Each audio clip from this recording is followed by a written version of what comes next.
Today we're going to be drawing this pair of lips. This is a photograph taken by Photo, so credit to Photo. And I think this is quite an extraordinary picture because you don't really know what colour the lips started out in when they were in colour. They could have been a kind of silver gloss effect, or it could have been a red, or it could have been a black. We don't really know. Probably not a black, but it's possible. It's very hard to know when something is turned from colour to black and white. But I think this silver effect is absolutely fantastic, and for all we know, it could have been silver to start with. So the mystery of the original colour of lips will stay just that, a mystery. So the first thing we're going to do is we're going to sketch the outline of the lips and the teeth, and we're going to use the lips and the teeth for reference points. Let's get to it. I'm using any old pencil just to get the outline in. It doesn't matter at all what you use. When we come to shading, then we can use a slightly thicker, softer pencil. Now, I do recommend that you print out your picture on paper and print it out to the same size you want to draw it, because if you do need to measure with a ruler to get your reference points, it's much better. First, I've got to just decide what size I want to do my lips. I've decided I want them about this big, between this line here and this line here. So I've now got my picture full screen on my phone, and I will begin. Now I'm going to begin on the right hand side, not for any particular reason, it just feels okay for me. And I've already made a mark on the paper here. I just want to make sure wherever I start on my paper, I've got the height and I've got the bottom area, and that it can all fit within my paper. I've chosen this tiny little black point here of the lips, and I've drawn it here, and I'm going to use that as my reference for the starting position. So once you've found a point you're happy with, have a look at your next reference point. And if we have a look at the photo here, we can see the little black curve is here. If we come across from the curve, we can have a look at what we could use for our next reference point. So I could use this triangle here of darkness. Triangle of darkness. If we come across from the curve here, we could use this tooth here. Obviously this is slightly up and across. You can also make a measurement from one side to the other. I've actually decided to draw my picture to scale as well, so that I can show the measurements. So if I get a ruler and push it across the picture, you'll see on the left hand side the ruler is just under this little white triangle. That would be a great place for a reference point on the other side. As we're drawing it to scale, you can actually measure from the black semicircle to the white triangle. So on the picture I'm copying from, I've made that 13.5 centimeters. So again, that is from the semicircle black curve to the little white triangle here. Drawn a very faint line going across. That's just a reference line, and that will get drawn over later on. Next reference point is from the curve here to this little white oval here. And for me, that was just over 2 centimeters. So I'm going to make a mark here and draw in this rough shape. Now it's about 10 centimeters from the white oval over to where this black patch here finishes here, and you can see the white of the lip. So I've marked that in. 10 centimeters would be about here on my drawing. We're just plotting out reference points on the picture, going from here to here, and then we can do another reference point where she's biting her lip here. So we could take one spot on that lip, on the bitten part of the lip, and we would go, say, from this point over to our reference point of 10 centimeters, but measure from here just to here. And then we could measure from this reference point to the middle of the teeth. So I'm going to plot out a few more reference points, and we can see how it takes shape. Measure the distance between here and here on the left tooth and draw it on. Measure the distance here between here and here on the right tooth and draw it on. Now you've got the reference for this tooth, you can draw this one here. For me it was 2 centimeters, and the same on the other side here. How do we know what level to draw the teeth? Well, we put our ruler across our reference points. You can see, roughly speaking, it's about 1/2 centimetre. This is my reference only. Your reference will be different depending on the size of your picture. But for me, this is about 1/2 centimetre above the line the teeth would start. I've drawn a faint line about 1/2 centimetre above the teeth. And when you're doing your reference sketching, it doesn't have to be perfect at all. That will sort itself out later on. So we're just going to carry on with our referencing right now.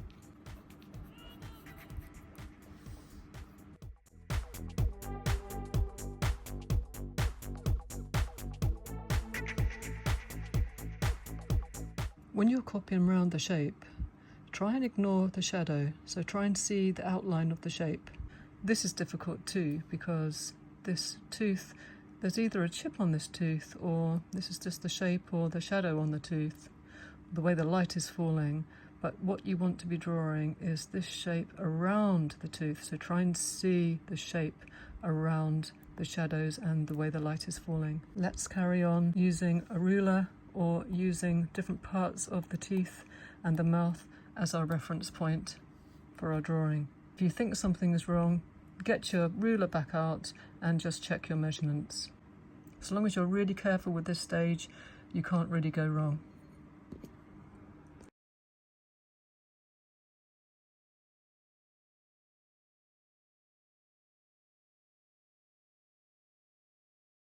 So this is how my picture is looking so far, just using reference points. I have just measured the distance between here and here. So on the picture, that would be the distance between here and here. I've measured here to here, just to check. You might look at it and say, oh, it looks the same. It's always best to check. Then from the middle point, from here, which is a slight dip here, up to here. And then I've also measured from peak of the lip here, across to the peak of the lip there. And now I'm going to do the bottom half of the lip. So what I've done with the bottom lip is it's not symmetrical. The top was pretty symmetrical, although as you can see there's a peak here and a peak here, and the central point is slightly more to the right. So if we come down from there, we can see it's not quite level with the middle of the teeth. With the bottom lip, it's not symmetrical. So I've taken reference points using the ruler. What is the distance between this point here, which was our first point, to the end of the tooth? And for me it was 3 centimeters. Then I've measured from the bottom end of the tooth down to here, just to get a reference. When does my curve start happening? My curve starts happening around the middle of the tooth. Now you can measure a distance from the bottom of the tooth here at the corner down to where the curve pretty much starts happening. And you can plot that out just by drawing a little line on your paper. The next reference point you might like to use is what is the distance from the middle of the teeth down to the bottom of the lip. And that's a good reference because you know where to run your ruler from the middle of the teeth down to the bottom of the lip. And you can see I've made a reference point here. The next reference point I chose was from the right hand side of the bottom tooth down to the bottom of the lip. And I've carried on using reference points from the left hand side of the tooth and from the tooth next to it. It's a bit like dot to dot. You draw in the dots and then you can join up the lines. Because we'd already drawn in the top lip, I was able to just pull a curve in for the bottom lip. We've pretty much got our basic shape for the lips. So the next thing we're going to draw in is some basic details on the actual lips. And the details that we can see that are most apparent to us are the contrast in the light reflections. You've got the dark, which we can call black, and you've got the light, which we can call white. So we're going to copy in the shapes of the white, we're drawing it onto the lips, and again we can use reference points. If we want to know where this break is here, where we've got this black bit, we can follow that up and we can see it comes to around here. So it's just in where the shadow starts on this tooth, and because we've got this tooth drawn in, we can come down from the tooth and we know where to put this particular dark part in. And we can do the same with all of these dark parts or light parts. You can do it with anywhere you want. Everything is about referencing from one point to another. Let's get these white parts in, and we can do the same with the top and go on from there. So I've finished sketching in the outlines of the dark and light on the bottom lip, and now I'm going to get straight on to the top lip and do the same thing. As you can see, I've finished the initial details of where the shading is going to go. And what I've done now is I've just very roughly shaded in the dark parts of the top lip, because it can get confusing very fast as to what parts are the light and what parts are the dark. So the next thing to do is just to go over it very gently, very quickly with some rough shading, just so that you can see what's going to be dark and what's going to be light. After you have completed that stage, we can get on to the next stage. The next stage of our picture really depends on how detailed you want to get. If you want it to look photorealistic, you're really going to have to put a lot of time and effort into that. If you want it to look like a pencil drawing, then you don't have to put so much detail in. You can actually leave it exactly how you want to leave it. So the next thing I'm going to do is to add more detail. And with these kind of drawings, it's always choosing an area you want to work on and really focusing on that. And the kind of detail that we're going to be adding is predominantly just shading from now on. So I've decided I'm going to start on the right hand corner with this dark shading here, probably because it's the most easy thing to do. So I'm going to start shading in and getting this darker and darker and working my way around and seeing how much of the highlights here I want to add in. At this point, you're going to want to switch to a different pencil, and here I've got a pencil that gives darker shading. This is a B, but it's not going to give us the darker shading that we need. Here I have a charcoal pencil, and this gives us a really good depth of black. My pencil is pretty blunt, so the first thing I'm going to do is to give it a sharpen. And one thing I want to point out is because I'm not using a drawing to copy from and I'm using my phone, I'm actually able to expand this picture on my phone. I think it'd be a really good idea if you print out your picture, which I do recommend, to also have the picture on your phone so that you can expand. When it comes to shading, you can have a really good look, a bit like under the microscope again, and see the detail. And you can see there are all these tiny little white dots. Now, if I go ahead and shade this in with a charcoal pencil, I'm not ever going to be able to introduce these dots unless I actually use paint over the top to make little dots of white. I'm going to rub out some of the patches that I've gently shaded in, so I'm left with the white behind. Now I'm going to shade them in and try to leave a few little white dots so it matches up with the picture as much as possible.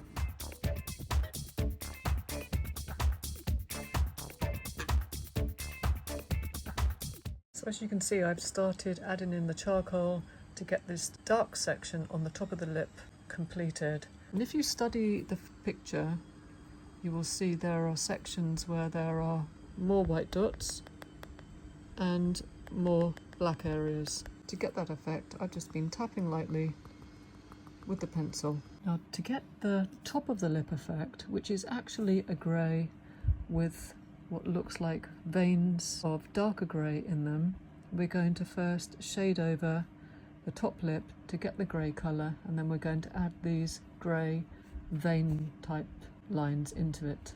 Gently shade over your area and then use either your finger or a smudge stick to blend the grey, while being careful not to touch the charcoal, which I just did and ended up in a sticky situation. The smudge stick is great for this because you can get really close to the charcoal without actually touching it. So I'm continuing to add the charcoal dark parts to the bottom part of the top lip, as you can see here in the photo. Also adding some of these little lines and deviations.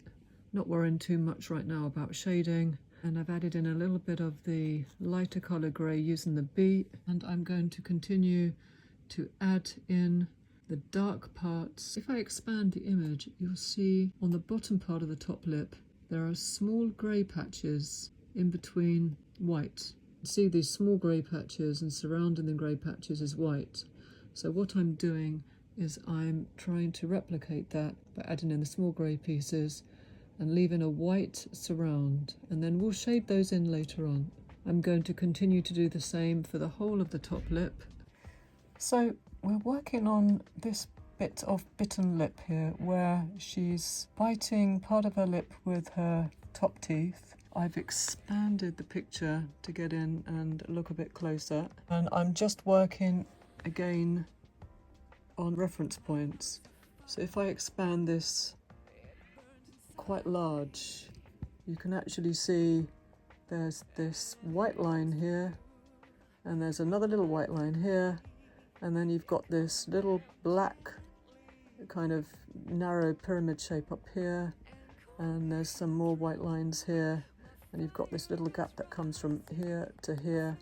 And again, it depends how detailed you want to get it. You can see here that the white specks are much brighter white than these areas here, which are a grey, and they have got little white specks in them as well, but it's all of these small details that will make the lips look very, very shiny when we're finished. And if you have a look quickly at these little white dots here, you'll see that they're much brighter than the teeth themselves, although there are a few areas of lighter grey in the teeth. At no point is anywhere particularly on the teeth as bright as these dots on the lips. So what we're going to do is we're just going to reference these light spots in this dark area here, and then forming this, you can see it's like a parallel shape coming here and here, where the dark shape comes down and then it comes across in a parallel. So if you can see that as one shape, draw that in, and then you'll have a right hand side and a left hand side. So let's do that. So here's the very steep triangular shape here. We have this slight parallel shape coming here. Let's just shade that in lightly, so at least we've got some kind of reference point. So we'll continue in that manner until we have some more contrast with the dark shading. There's some more details here I want to point out. So if I come to the picture, if I expand the picture, you can see on the bottom lip, on the dark part of the bottom lip, say at the top of the bottom lip, you can see, let's get this in focus, you can see there are intermittent kind of upside down triangles of darker, and then you've got this lighter area with more white dots and little white dots, darker, light, darker, and we've seen that before with the upper lip. If you want to go for these details, draw in the darker sections first gently with a pencil, and then I'm going to just tap the pencil on the paper to try and get this effect, or similar to this effect. So if I go back to my picture, if I can zoom in, here's where a section here that would be having a dark area, and I'm just going to draw the dark areas in and then fill those in dark and then tap. Can't remember what it's called, not stipple, stapple, stopple. I'll have to ask my mum, but that's the technique that I'm going to be using. I just want to work on this area here, and this is actually different shades of grey. You see you've got the black here, and then you've got a lighter grey section here, and then you've got a slightly darker grey section there, but you see it fades into a darker grey with a couple of quite dark grey kind of blobs there. Just to get the values right and give it 3 dimensions, and it just helps continue on with the picture where the top lip connects to the bottom lip. So, and for your reference for the greys, take the lightest spot you can find. Well, here it's almost this bright white. Try and see if you can understand how far you have to shade to get this dark grey here. It's darker than you think. You've got black here, so try and compare the values to each other. You've got grey, black, white, because otherwise it can get confusing, not quite knowing how much to shade your greys. But you can start lighter and you can make it darker. Coming back to my picture, I'm just using a normal pencil, shading this whole section in. It doesn't matter that if you can see the brush strokes, you're not going to see them at the end. So I've shaded that in more just so I can actually see what's going on, and now I can add in these little, almost like little flower parts. Is going to add the different contrasting areas here, and we'll see what it looks like. The other technique you can try is by drawing lots of tiny little circles in your space that you want black, and some of them will just get completely blackened out, and some of them will eventually get left to show some little light spots. That one can work quite well as well. Next stage is to put some of these lighter grey shadows in, and these mark out the contours in the lips. Again, I can move the screen there. We've left it white in our picture, at the bottom, so we've got no definition, we've got no colouring in here at all. But as you can see from the photograph, that this has actually got a lot of grey in here and blends out to a much lighter grey, and then you can see in between the black lines you've got white and you've got grey, and all of these things is what gives it a really three-dimensional look. So we're going to add in a little bit of shading now. We've got this very fine rubber. It's called Mono Zero. It's 1 or 2 millimeters, I'm not actually sure. The first thing I want to do now is clean up around these white spots where I drew my initial guidelines before I start shading. So I've cleaned up the whites of my picture. Let's see if we can blend a little bit here. My smudge stick has already got charcoal and pencil on it. All I really need to do is to use this to get some grey on the picture. For the bit on the right hand side of the bottom lip, you can see, if you look carefully, there is a grey across all of the dark strips. Whatever we're going to do, we're not going to rub our smudge stick this way. We're going to rub our smudge stick in the same direction as the charcoal lines. Gentle strokes. Nothing sudden, just very, very gentle movements. If we look at this section here, you can see also there are grey sections in between. One over here is leaning in this direction, like so. You can make a couple of reference points. So just to get the feel of which way they're going, draw in those lines, take your time, very light strokes, and see what the outcome is. If you don't like something, get your eraser and rub it out. So after I have added in my black charcoal and my lighter greys, this is what my picture is looking like so far. But the blacks don't stand out. To make our blacks stand out more, we're going to use a variety of Sharpies and fine liner permanent markers. These are water and fade proof. And we're just going to colour in some of the blacks. I've actually been working on it already. So for the larger areas, we can use the bigger Sharpie and just gently tap in with little taps, little points, to get the depth of the black where we feel we need it. I'm using a 0.5mm fine liner permanent marker to do some of the finer work, and then for the very fine work, 0.1mm fine liner, and that's for the really detailed work. If we look at the original picture, we can see there's many fine lines in the corner of the mouth, so we can utilise our 0.1mm pen to add in the details where we want them. Just add as much in or as little in as you want until you're happy with the result. Once you finish doing that, get a big eraser and rub out any smudge marks on the white of your paper around your picture. Let's have a look at it when it's clean. So I've cleaned my picture up as much as possible, and I'm just going to add some final details onto the lips and just clean up the teeth too.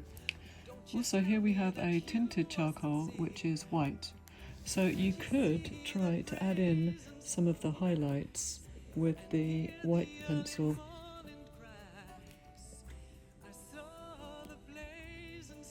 For fuck's sake. If we have a look at the top lip section, I don't have many of these nice white highlights here. I have got some in the bottom, not many, so I'm going to see if I can add some more in. You might have to make sure the tip of your pencil is very sharp, and you can see immediately the charcoal is rubbing off onto the white. So I'm just going to clean that up and give it a sharpen. When you feel you're satisfied with the result, you can stop there. I'll just have one more look over. Here we see the original picture on my phone, and here we see my rendition of the lips. Thank you very much indeed for watching this tutorial, and be sure to come back for the next one.